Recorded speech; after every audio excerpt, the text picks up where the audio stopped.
Hello there once again. Happy, well not happy, but great Memorial Day. A great day to be in the United States of America. Appreciate everything that I have, everything that we have here in this country. And I really do appreciate all the sacrifices of families, people, soldiers, in their memory. I appreciate absolutely everything that I have. Thanks so much. Well, I haven't posted anything in a few days, but I wanted to share my experience with some of the mirror extension brackets that I purchased from Amazon. Yes, Amazon. They're $12 in Prime. $12, no shipping, gets to you in 2 days. They're chrome. They're aluminum, dipped in chrome. They look nice. They fit very nicely. But since I have a Road King Classic FLHRC-I, the description didn't call for this item to fit on the Road King. For $12, I said, screw it. Like with everything, you need to do a little modification, a little tweak here, a tweak there, and you make it work. That's why God gave us fingers, you know, for us to be able to work things and come up with a solution. And I think I came up with a damn good solution. I'm here at a parking lot here on a Walgreens parking lot, and I'm upright with my feet down on the ground. And my problem is that I use a, what is it, a 54 regular suit. So I have wide shoulders. I have a big back, big chest, wide shoulders. I'm not well, they say I'm kind of muscular, but it's natural. I don't do weights. I don't go to the gym. So I always had trouble with the stock mirrors coming from their mounting point, and I would always have difficulty looking past my shoulders and my arms, especially with these stock handlebars. And the way I grip and I get comfortable with the angle of my arm, I tend to bend my elbow and my arm a little further out, and thus I would always be covering 3/4 of the mirror from the stock mounting point. And it was always a hassle. In fact, I got to the point where I never trusted the mirrors anymore because it was too much time trying to jiggle my eyesight in order for me to look back. So I just decided to decide to turn my head, which sometimes would be kind of dangerous, especially if you're going, you know, on higher speeds. You don't want to take your eye off the road too long to be looking backwards. So for $12, I said, let's give it a shot. I installed them, and yes, you're gonna have to play around with them for a little bit, and I'll show you why. But this is center. This is center. I'm upright, feet on the ground, and this is as close as I could put I'm touching my phone on my nose, and I'm just gonna stare, and you can see that clear line of sight to that truck behind me. You could barely see my arm.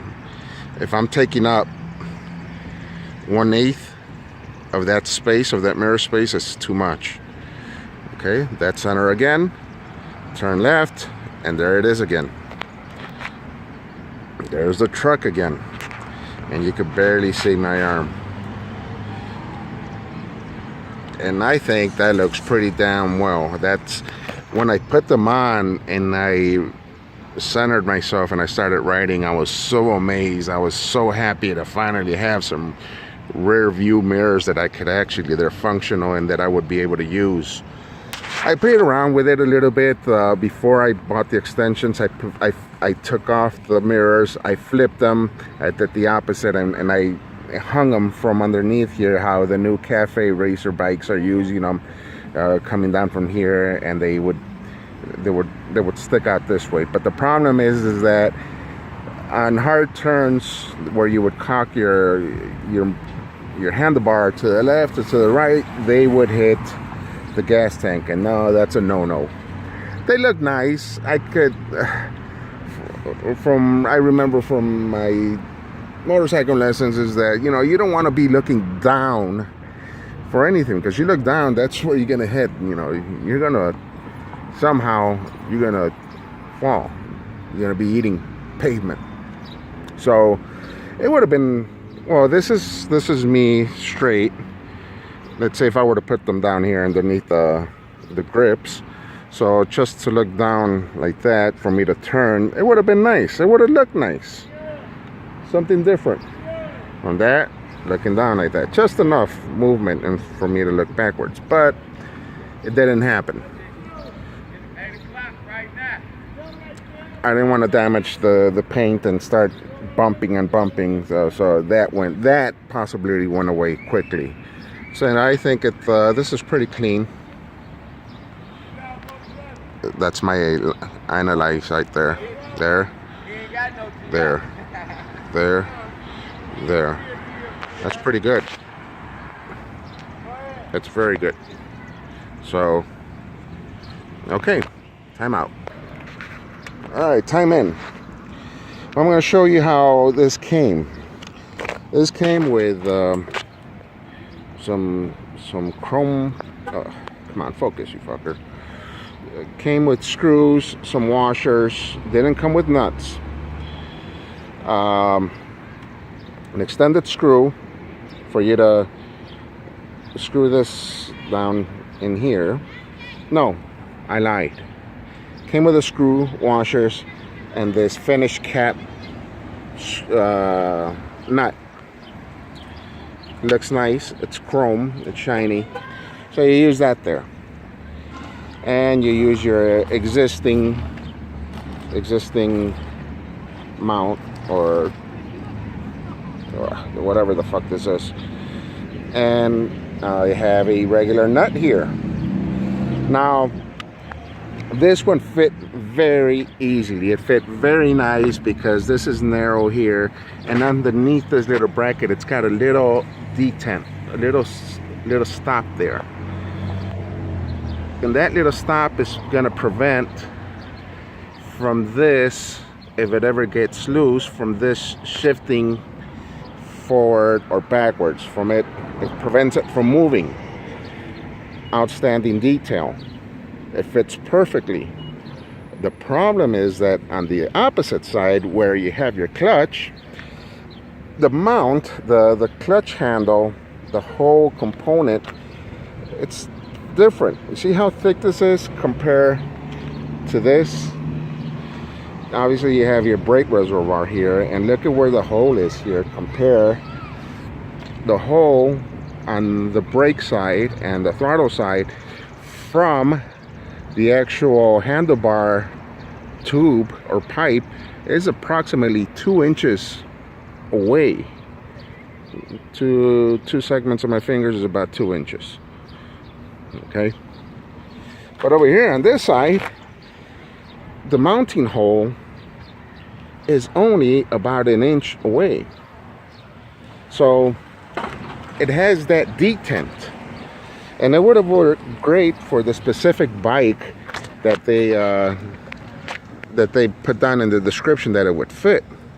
Now I could have easily, with a grinder, ground down that detent that technically is supposed to fit outside here for it to prevent it from moving back and forth.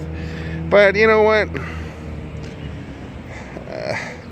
Chrome finish, grinders, I don't like it.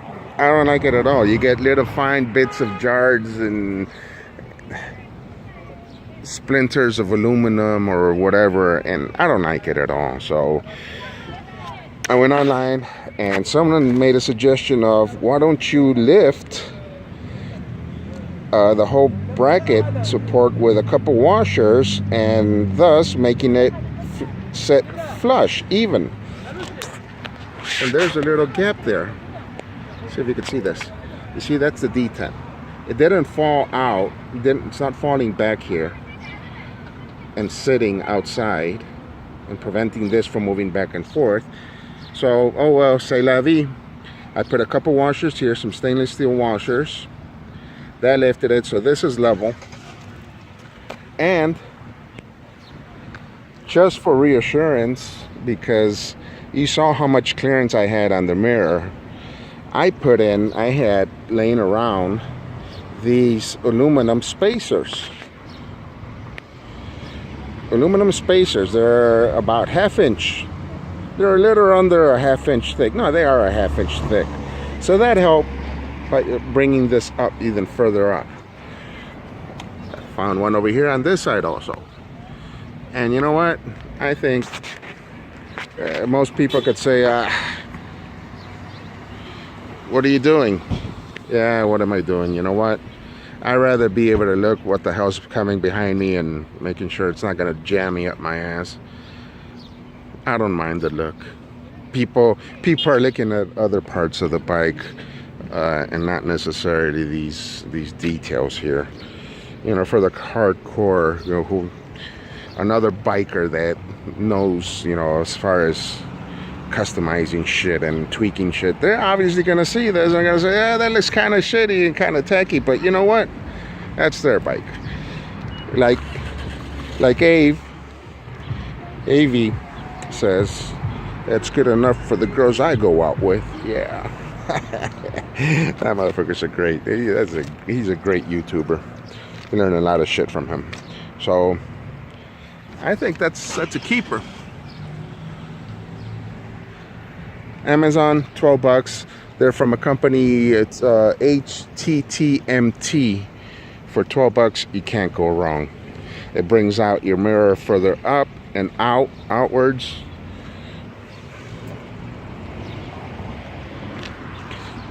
Yeah, that'll work. You have a great Memorial Day.